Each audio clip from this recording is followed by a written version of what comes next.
I am so excited because the Step Out TV shows are back live on T2I TV. And for those who don't know, Step Out is a series of interviews and motivational segments designed to bring the best out of you and your business. Therefore, we have the following TV programs. Our first TV program, which is our flagship program, dubbed Step Out with Oscar Bimpong. Step Out with Oscar Bimpong is designed to interview consultants, experts, talented people, and those doing exceptionally well in their communities. The second one is Step Out SME Focus. This is where we interview business owners and showcase their products and services. The third one is Step Out Youth Impact Zone. This is where we interview young people succeeding against all odds to serve as an inspiration to other young people. And the last one is Step Out Authors Corner.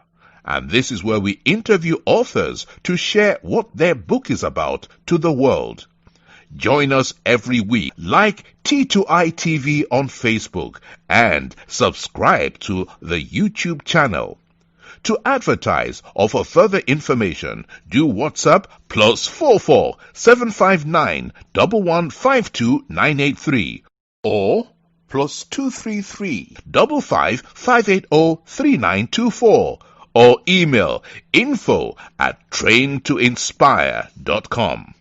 T2I TV. We engage, educate, enlighten, and empower.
ITV. We engage, educate, enlighten, and empower.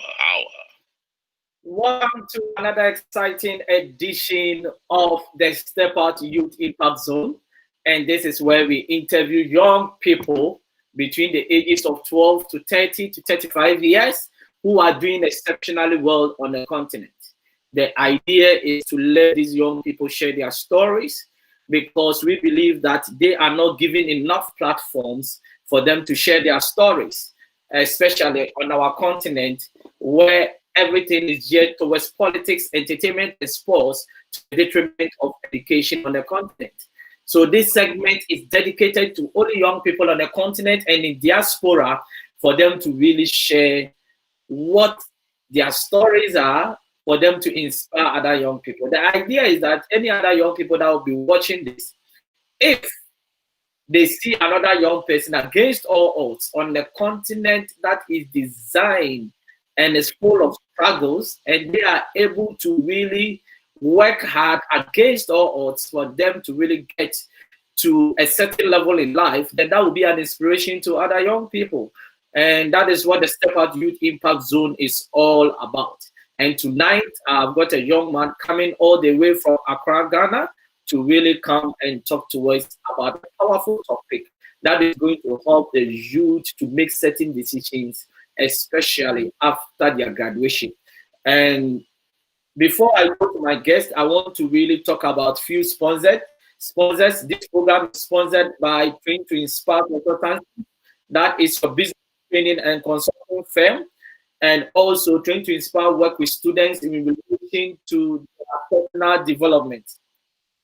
Then also ALS Global Shipping and Logistics, your trusted import and export company based in Accra. ALS says if you are stranded at the port, call them and they will sort you out. Also ZPay Ghana Limited, your remittance and mobile money company based in Ghana. They just launched their ZPay mobile money USSD code, and that's a *270 hash. Just dial it on your phone to register for ZPay mobile money. Then Use for Sure. That is your car leasing for every credit. Wheels for Sure says that it doesn't matter your credit history, you can walk out of the garage with a car of your choice. Wheels for Sure is based in the United Kingdom, and they are saying they are not going to punish you for not having a good credit, especially in COVID-19, where it is so paramount for you to drive a car of your own and not to go for public transport. Come to them, and they are going to sort you out. They've got very good packages for everyone, especially those in the health sector. Now, if you want to contact any of our sponsors, their contact details are scrolling on the screen. Take them and contact them. And when you contact them, just mention T2I TV UK and you are more likely to get a very good deal. Then also, if you want to sponsor any of our shows, you are more than happy to do so.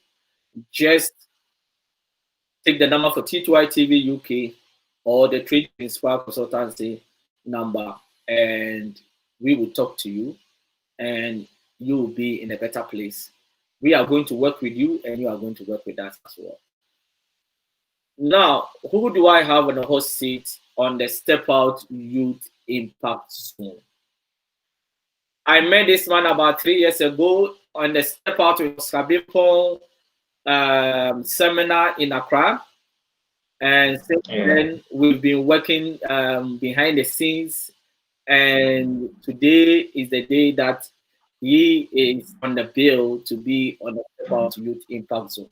And who is this man I'm talking about? He is a youth activist, and he's the CEO of National Academy of Students Achievements Awards Ghana, and he is in the person of Riffath Abubakar. Please welcome to the Step Out Youth Impact Zone, and you are live on T2I TV UK. Thank you very much, Mr. Oscar. I am very privileged to be on this platform.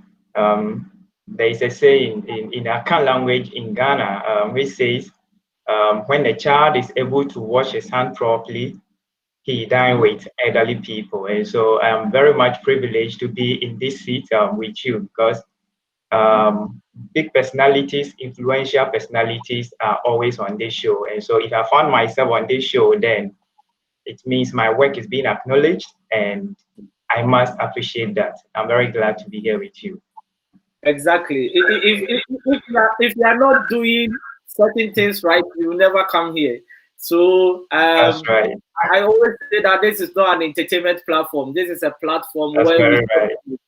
So you need to do the right things to impact the lives of others and change lives in your own small way. We don't need celebrities. We need people that in their own small way, they are making that change to really help the continent to grow. Now, who is Riffath Abubakar in your own words?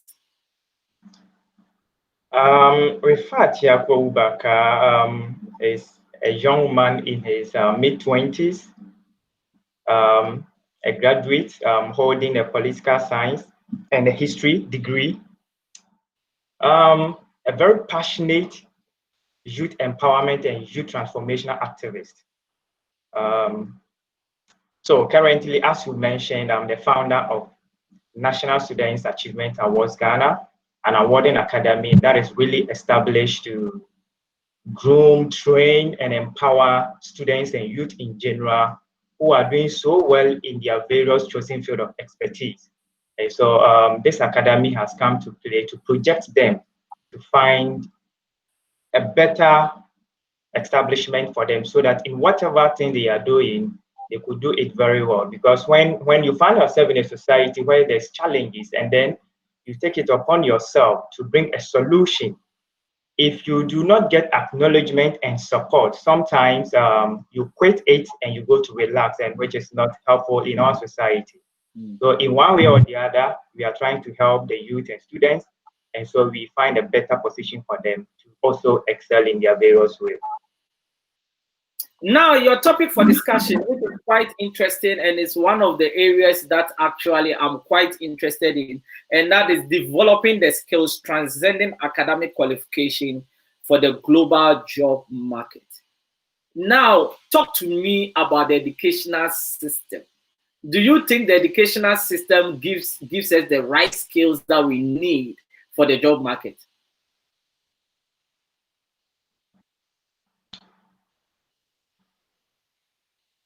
This question is a very complicated question, because if you don't tackle it well, you end up criticizing the school for failing to do the needful.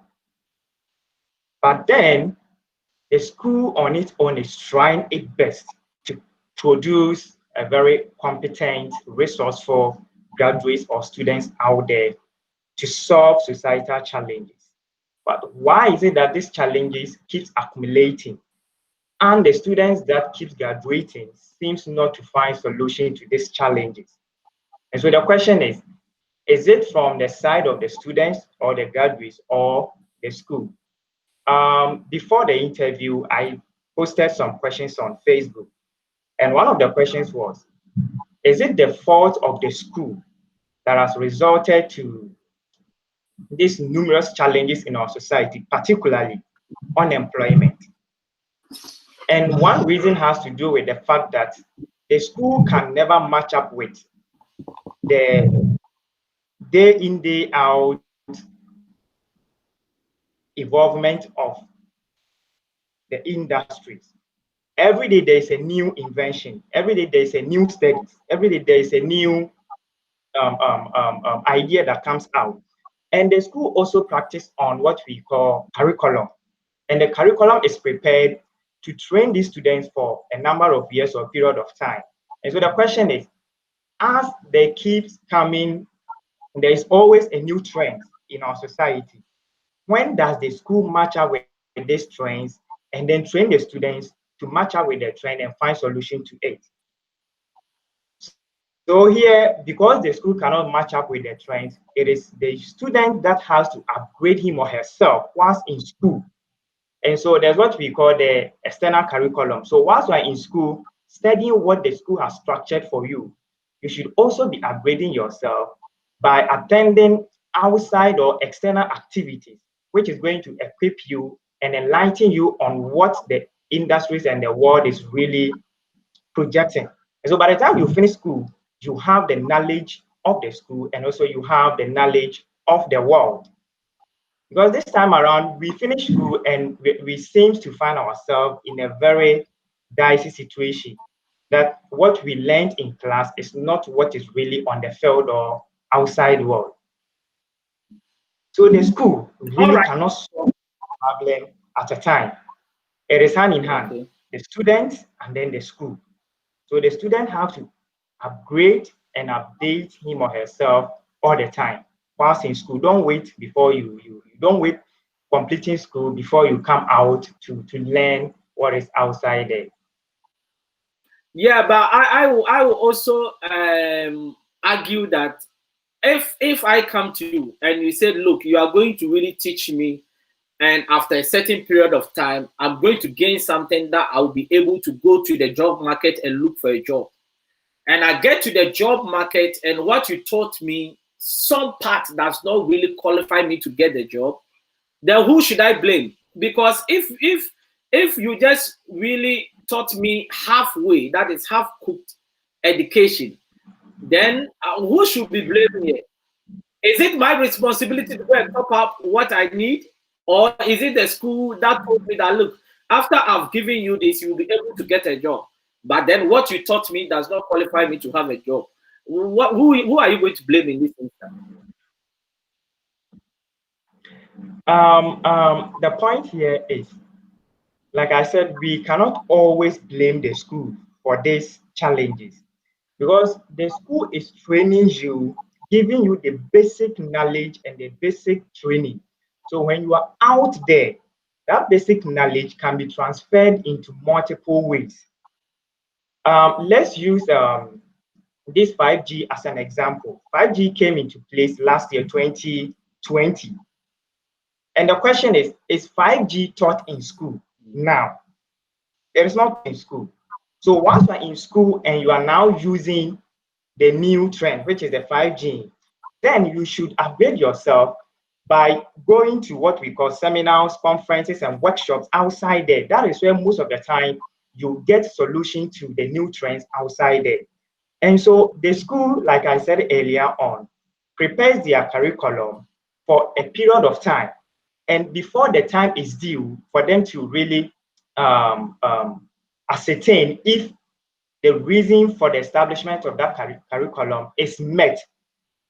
So until it is met, there's no way the curriculum will be changed. And so the school really cannot solve this problem for us. Our individual and human preference and demand is causing these challenges. So the 5G is an example. It is not yet taught in school. Even if it is taught in school, it was out there before it is taught. And so how do you adapt yourself to the 5G trend? You would have to go out there. And how do you go out there to adapt yourself? You might have a basic knowledge on computer literacy. And there is the school that gave you this computer literacy. So you build on that basic knowledge and then you upgrade yourself outside there. But for us to sit and say, once there's a new trend or there's a new change, the school must adapt to the change, teach us. Then the school would find itself in a very difficult or a tight situation where every day or in every short period, there must be a new curriculum that is established to train students. So the school is trying its best. But in our part of the world, fine, we can blame because a curriculum can be prepared and sit there for over a decade. And this same curriculum is training we, the students, to come out there to compete with the developed countries that are changing the trend in the world. So how do we compete with them? We have to force ourselves moving out of the four corners of the classroom and then attending external curriculum, that is the workshops, the seminars that the industry players host to train and to give you the knowledge how to mine these new trends. So, Mr. Oscar, this is a very tight situation between the students, the school, and then the world at large. So do you think the students really know that they need to abreast themselves with new trends, acquire some new skills or some skills that is going to help them in the marketplace? Do you think the students are aware? They are very much aware because at our age, one thing I've observed is that the youth of today do not pay attention to productive programs on television and radio. And so we are always online. And trust me, most of these productive programs on radio and television are also found online.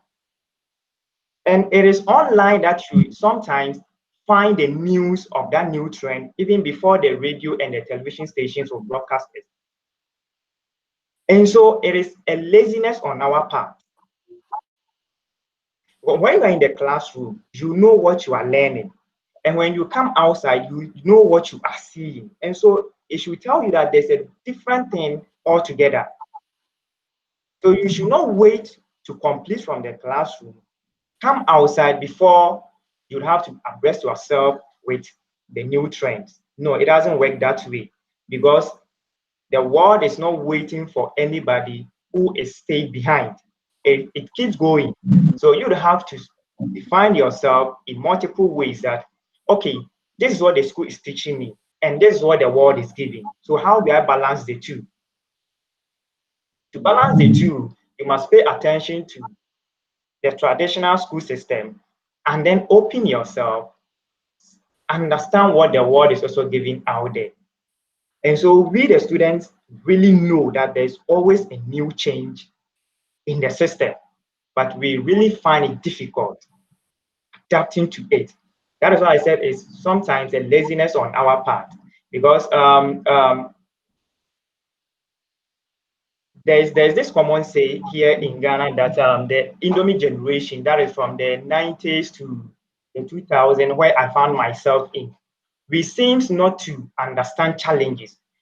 The moment there's a big challenges across us, we relax, and that is what is causing this whole challenges in our society, especially when it comes to the job and employment. But for you to be employed these days, the system has changed absolutely. What you have to base on to get employment or to become who you want to be some time ago, probably 20, 30, 40 years ago, has changed absolutely. One thing I remember growing up is if a bank wants to employ a new worker and the person doesn't know much about the banking system, he or she is being trained for a month or two. And all this training is at the cost of the bank, and yet they'll be paying you. But today, that trend has changed. If you don't have the skill and the knowledge to be employed right from the onset, then you'll remain in the house. Because now it is knowledge that is competing with us, not the certificate. It is knowledge.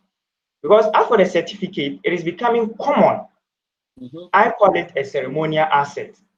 Because almost everybody is acquiring certificates. So the difference is the skill set and the knowledge set.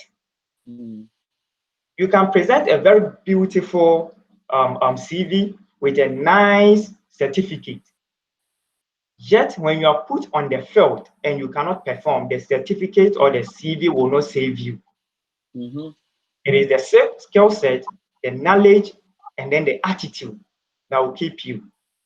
So if you don't have these three things, I'm sorry, this time around you find yourself, then unless you go to the business lane or the entrepreneurship, which is very, very, very tough.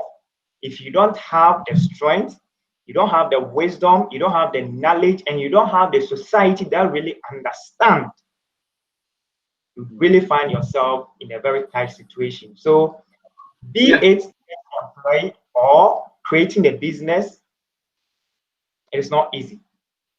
The system has changed.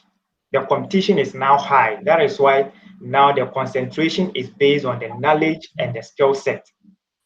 Yeah. So let me ask you this. Now, why is it that the school that does not really open the minds of students to let them understand that, look, what we have taught you here is not enough.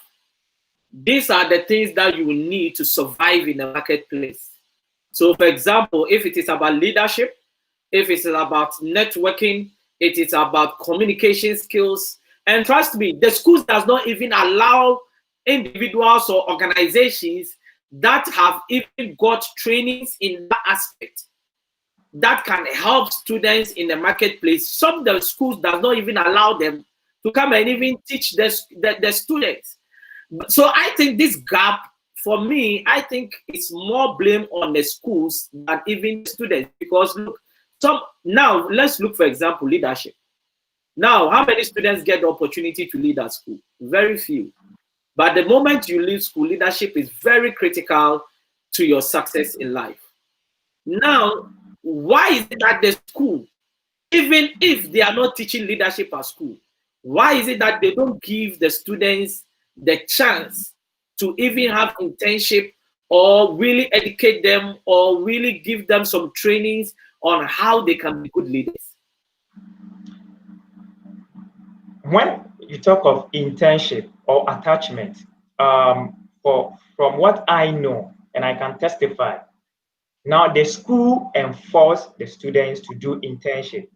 I am speaking from experience. When I was in the university and we are about going on long vacation, the school or the department will tell us that if any of you want to have an internship or attachment, you should come for a letter to the agency that you want to have an attachment with. But the big problem is that it is not compulsory because it is not factored in your academic score. And so most of us do go and then get the letter, take it to our agencies to do our what we call the attachment or internship, which when I was in level 100 in my long vacation, I did so. In my second year, I did. In my third year, I did till I completed the university. If the school could come out with an enforcement that internship or attachment is a must do and it should be part of your grading system, then that would also go a long way to help. But since this is not there, you, the student, must also not wait until that system will be there before you go there and take your internship or attachment letter and take it out there. You mentioned that the school at a point also do not allow these industry players or these leaders to come there and teach the students. Well, the school runs on what we call they have their principles and their policies that they run. And so you have to pass through these structures before you be allowed. I have had the opportunity to organize these leadership programs in one of the universities and one other college. It was not easy though, because they have their structures in place that you have to pass through. And then when it comes to the leadership, in the university, there's a leadership fraternity for the students, what we call the SRC, Student Representative Council, and then the hall, and then the department. All these leadership areas are for the students. But structures that have to train or that has to orient the students on leadership is what we are lacking here. And that is also causing the problem. Because it would baffle you that in the university, for a student to become an SRC president or a leader, there is no rigorous structure the person will have to pass through to test their leadership credentials. So all you can do is, if your grade is okay, because if you want to be a student leader in the school, it is determined by your grade or your class. So if your grade and your class is okay and can attain you that leadership position, the next thing you do is go for vetting.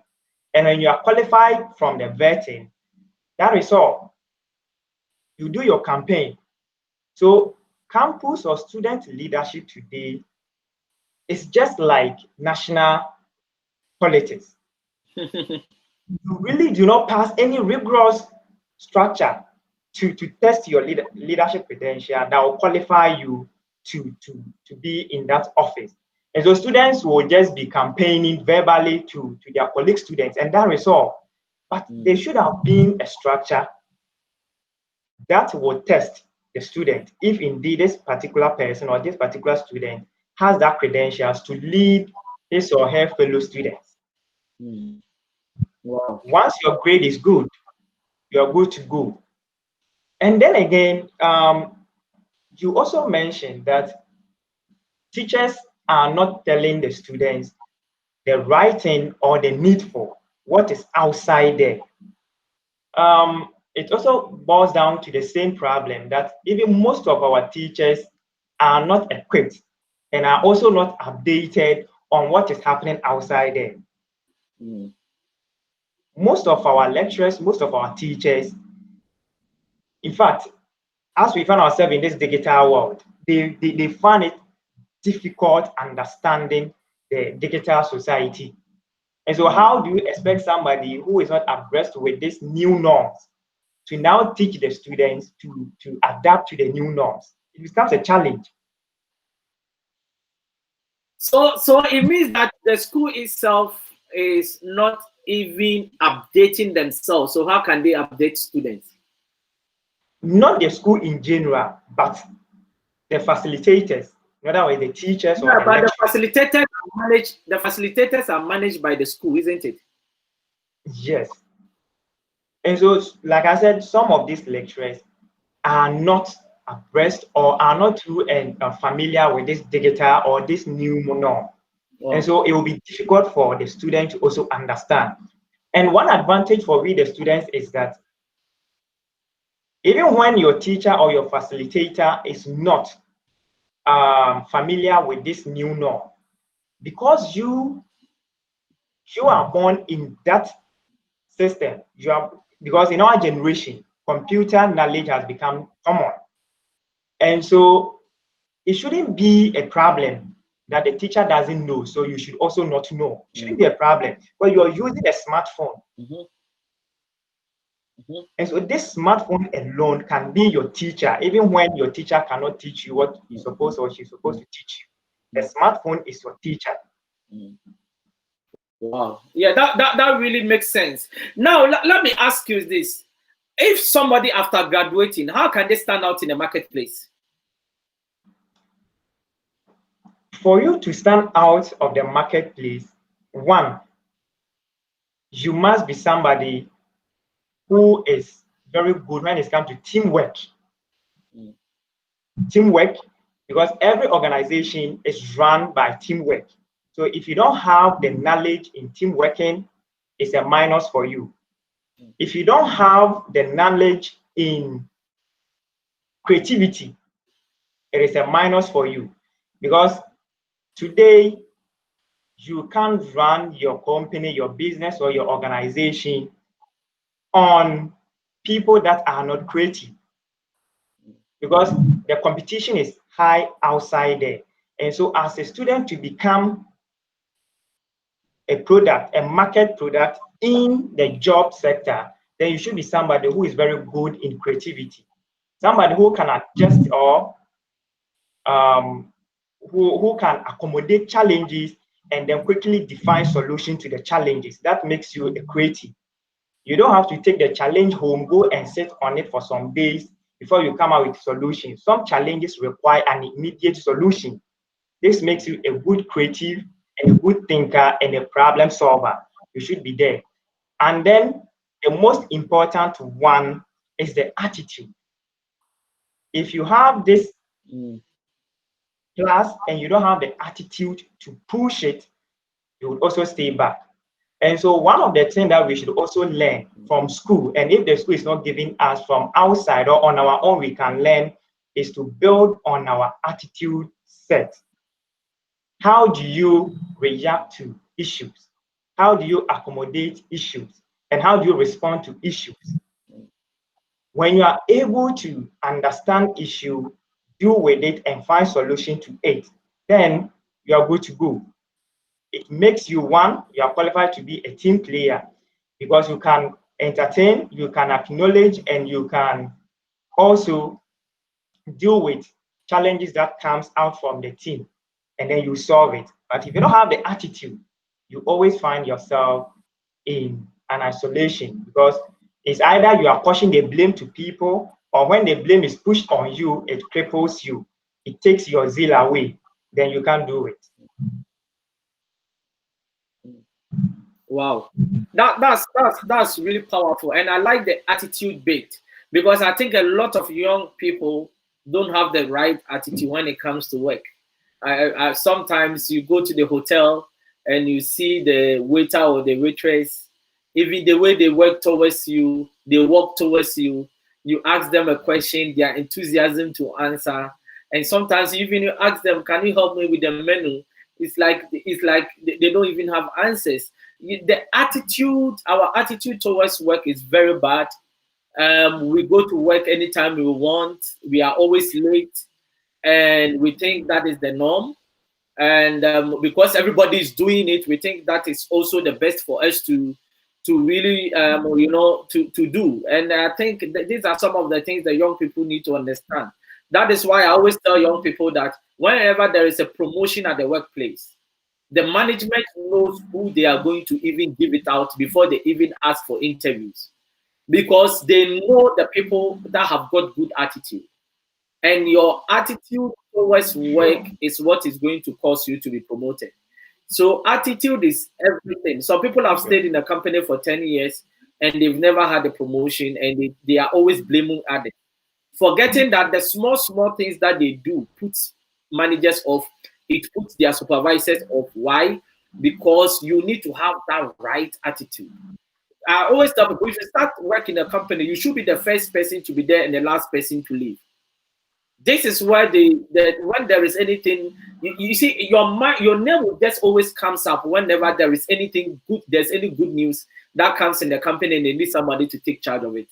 So it's about really investing in attitude. They say there is a saying that there is a quote that says that an attitude is like a flat tire. Until you change it, there is no way you can move the car. And that is a very powerful statement in terms of attitude. And I think if we can work on that, that is going to help us in a marketplace. Now, how do you leverage your academics with your personal growth in the marketplace?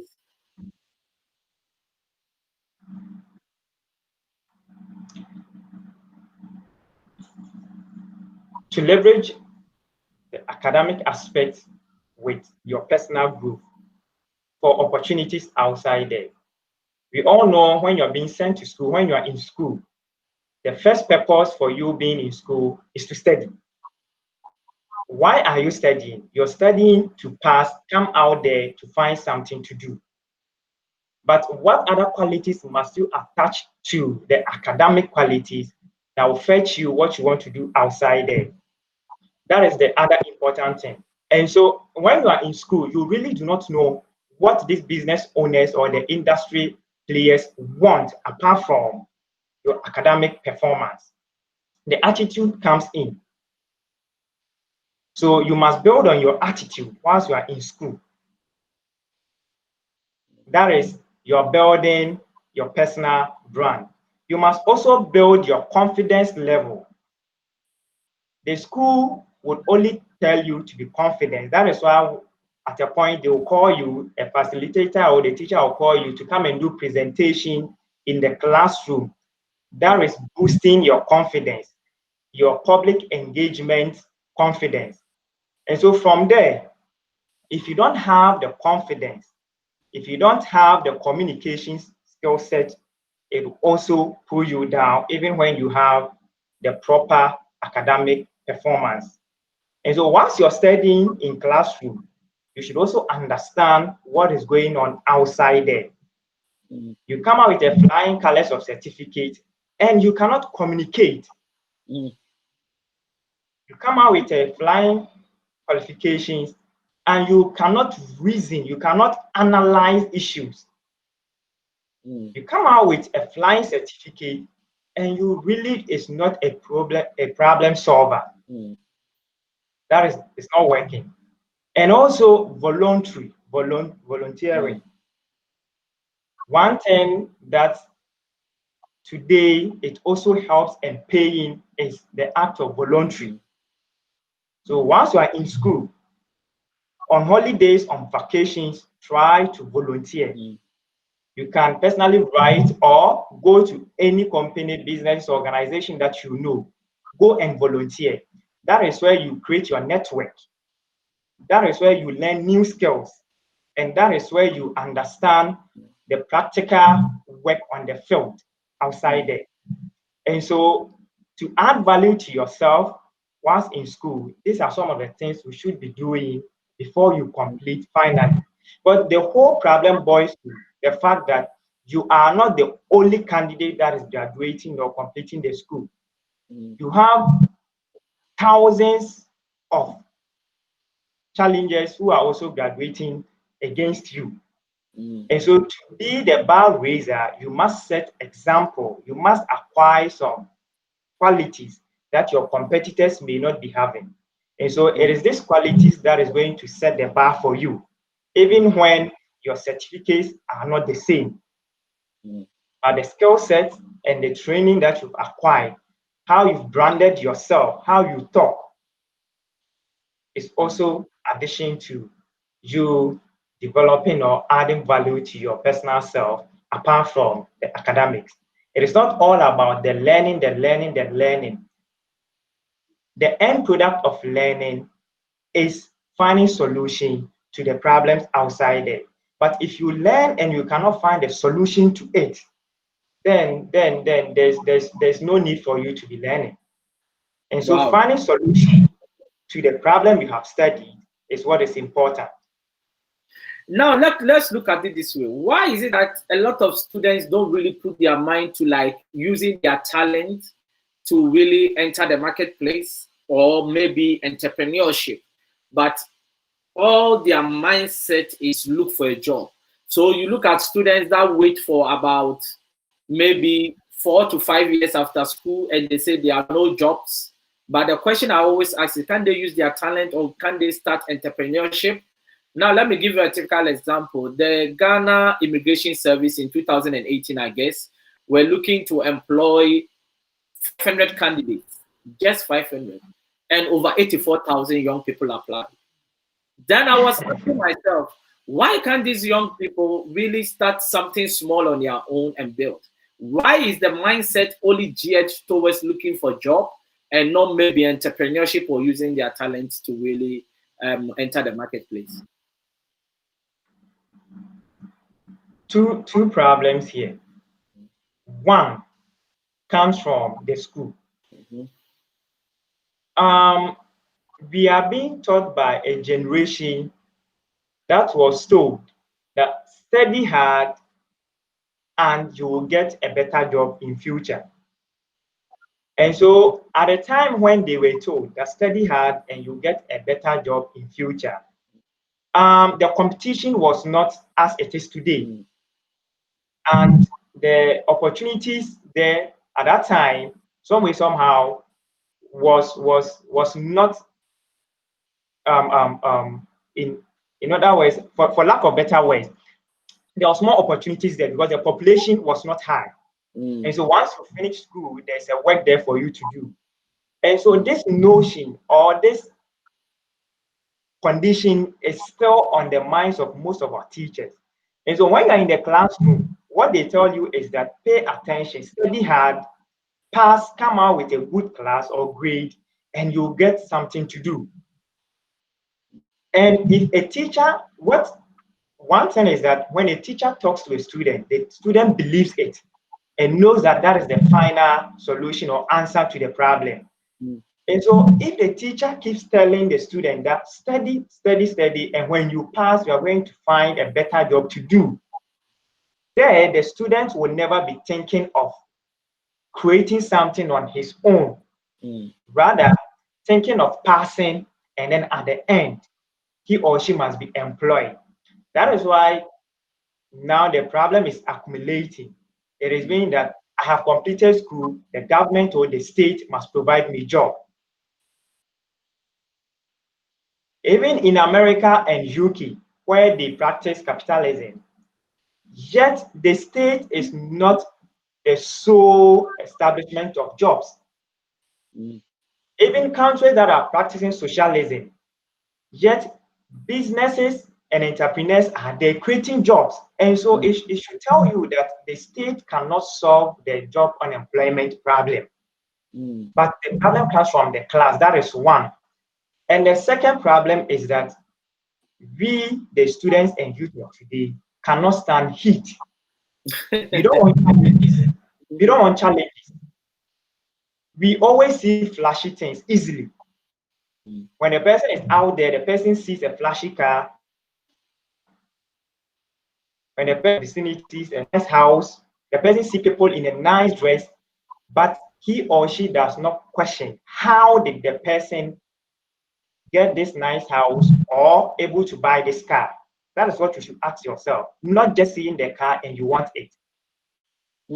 And when they finally ask themselves, okay, arrive at this car or this house, that is where entrepreneurship and business comes in. And for you to start a business, it is not easy. In our time, we can't stand heat. We always want things as we want it. When there's 1-2 challenge, we give up. We give up. So these two challenges has caused the job unemployment rate always increasing. I want to use my time as an example. When we were about completing, in my class, about in history class, about over 100 students, and then in political science class, about 800 students. For the few people that I can count who had already started something on their own before we were to complete, put the history class, which was about 100, and then political science over 800. So together 900 students. I can only count not up to 10 students who had already started something on their own. Wow. So the question is, out of over 900 students, for those that I know, less than 10 had already started something on their own. So this less than 10 is about 2% of the population. No, not even so 2%. 2% has decided to do something on their own. But the 98% is now going out there to rest their hope on the state and other people. Wow. So it started from the classroom, and because the classroom has conditioned our mind that when we study hard, we are going to get a job. We never want to venture into trying to do something on our own. And before you start to do something on your own, like I said, the challenge is tough. To start is the barrier. But once you're able to start and you cross the barrier, you could be able to adapt to the challenges that comes your way. And that is what we don't want to stand. Most of our youth would see, I know you've experienced it, Mr. Oscar, they will meet you. And the next thing is, Mr. Oscar, this, please, can you get me that? The person is not meeting you with an idea, something productive that will push you to help the person, and so that would also help the person to have a better position tomorrow. But what the person wants is the little money. And to ask the person what he or she wants to use the money, sorry to say, it is nothing productive. It's just to eat today, not something that is going to last them, you know? No. And the person will tell you this more money, it cannot be a capital. You see, we also think that to start a business, you need a huge sum of money. No. That's most of the youth students, we have business ideas. But we also think for us to start this business or for us to start the idea, we need money. Today, there's what we call start on zero budget. Once you have the idea, there's a talent in you. You can focus on the talent and the talent can turn into money for you. Yes. For instance, you are a student, you can communicate very well. You can communicate very well. Yet you want to start some business. You can start with your communication skill. And trust me, you're going to get money out of it to establish whatever business that you want to establish. Yeah. Because you always do not need money. And let's say you get the money, you started a business. Do you even have the market at all? You don't have the market. So definitely, if you don't take care, the money or the capital would also be crushed. So you don't have the market. And so you must understand certain things even before you be thinking of getting the capital. So you must set the foundations there before the capital will come in. And the foundation will even raise the capital for you. And we don't also think properly. Some of us, we don't also think properly. The reason is, some will tell you, I studied, let's say, economics, or I studied business, or I studied political science or social studies. So I don't have the skill set. There's what we call the soft skill. You can write. Writing is a skill. Research is a skill. So if you are very good at research, you can rely. If you are very good at research, you can use that research skill and help somebody. This person, in the first place, you shouldn't be thinking of money. Think of building a brand. Think of building relevance. It is this brand and relevance that is going to convince people to now come to patronize your research skill, and you are going to get money from it. Yes. And I think you are go on. And so we really do not always have to think of getting the money before we start. We have the money in us, which is the soft skill that we can transform it or transfer it into money-making machine. I met you in think 2018 thereabout. Yeah, 2018. One of your program, and that led me to come out with a quote that if you want to make a change, you must understand the existing changes. Mm-hmm. You don't understand the existing changes, Mm. then what change are you bringing? Mm. And so when I attended your seminar and other few seminars, I realized that the solution to the job unemployment is to empower the youth to take part and also embrace these workshops, conferences, and seminars. Mm. Because even if you are lacking an idea, the person you are listening at the seminar is giving you a free consultation where you pick ideas from. Mm. That is where I started my events, because I came to realize that, okay, the business owners are saying there are opportunities in their business or companies, but they are not getting the right people to mine it. Mm-hmm. And the youth are, and the students are also crying that they don't get jobs to do. So what do I have to do?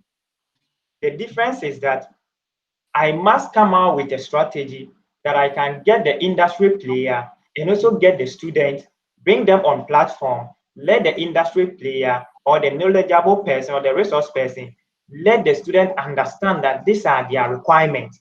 And so I'm now solving problem. I didn't invest money in. Mm-hmm. All I did was to build on my network that I've created. Mm. And so once I created that trust and productive network, using you, Mr. Oscar, as an example, if I should call you or invite you to come and talk to a section of students on how to build relevance as they're about to complete school, you won't be taking money from me because of the network I have created, and you know the impact you are going to create in the students. Mm. And so as you come to my platform and speak to the students, now my colleague students will see that I am well connected. Mm. And because I am well connected, should they want anything that will also push in their plans, I can be of help to them.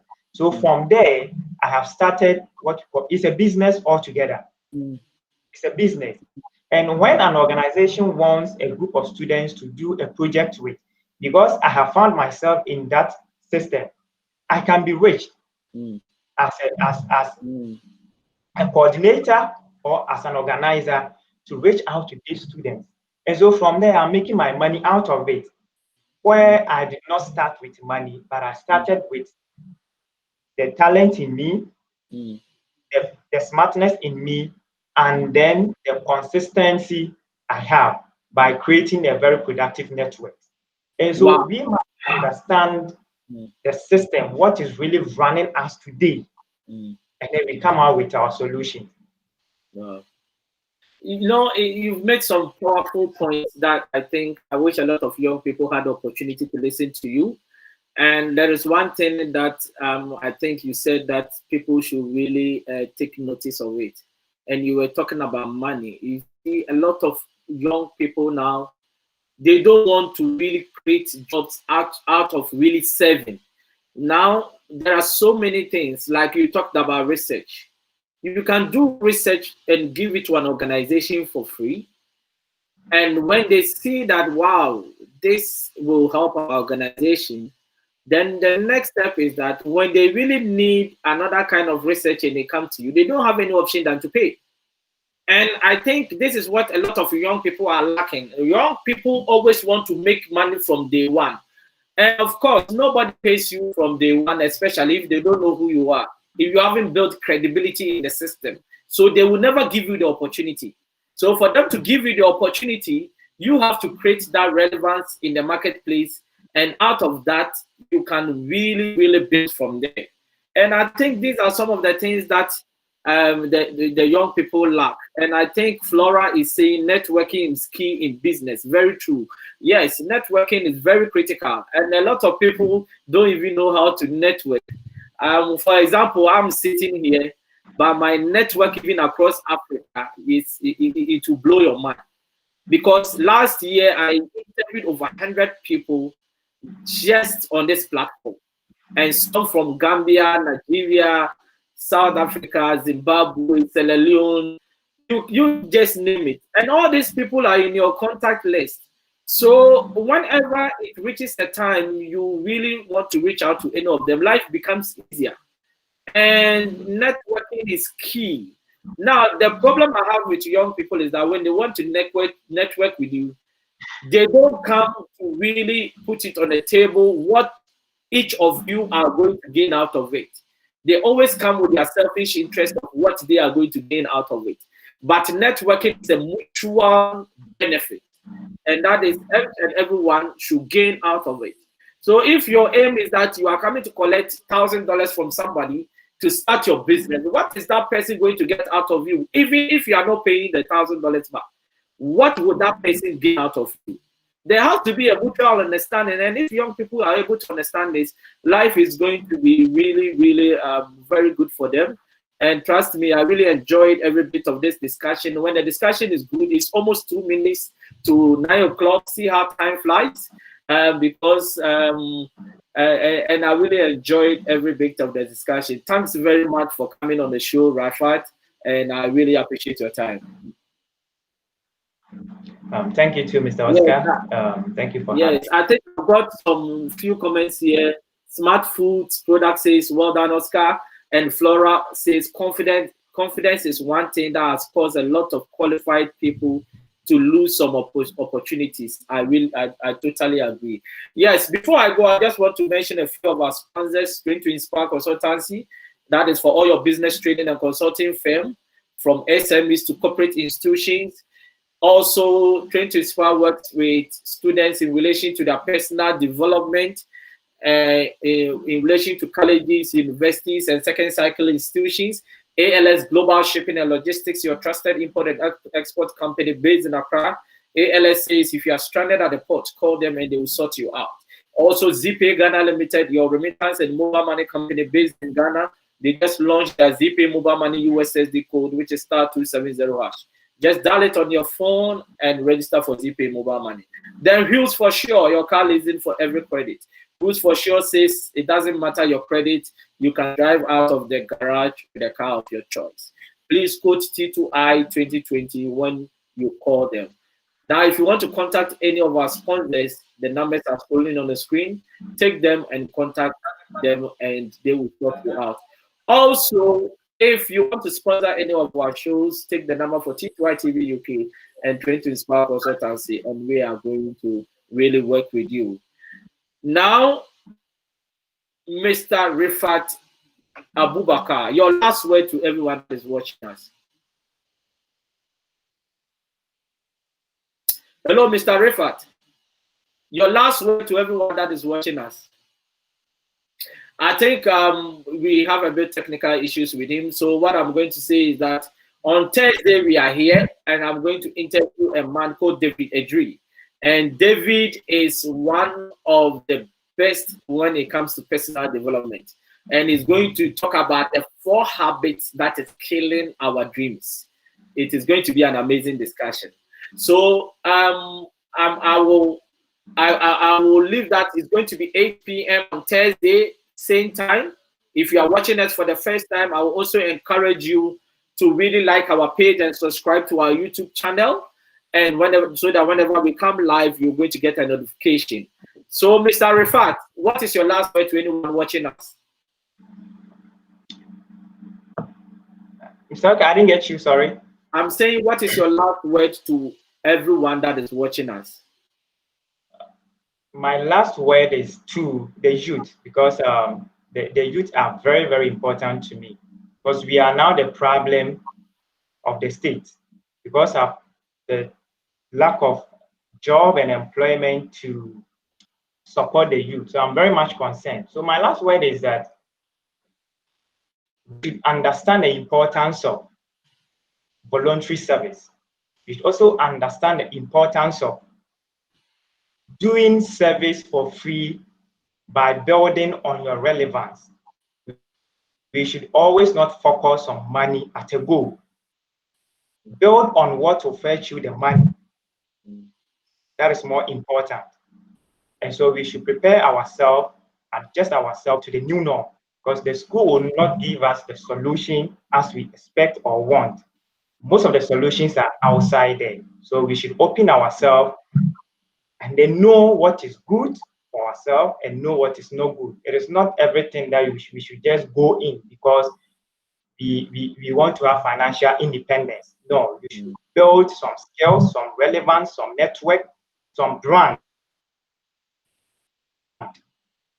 This push to where you really want to push. And so we must be ready to meet up any challenges that faces us.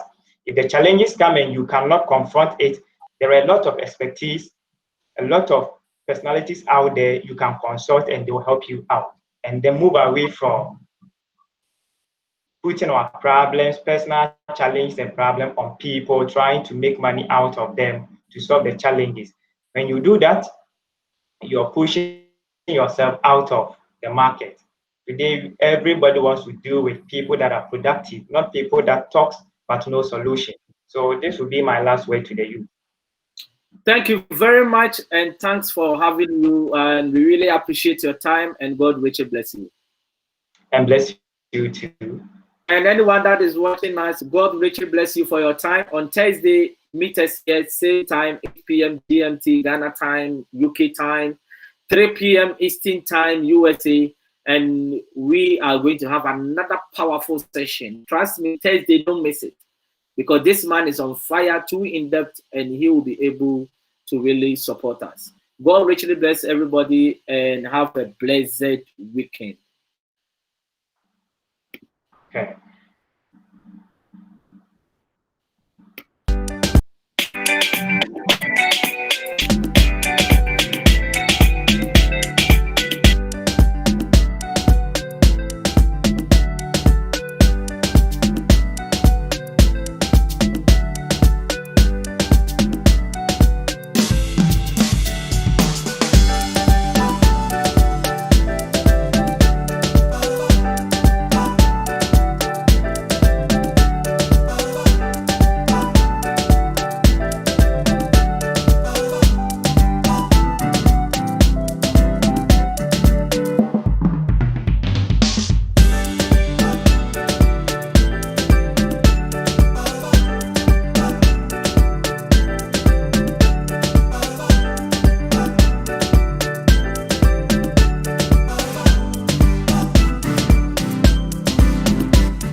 I'm so excited because the Step Out TV shows are back live on T2I TV. And for those who don't know, Step Out is a series of interviews and motivational segments designed to bring the best out of you and your business. Therefore,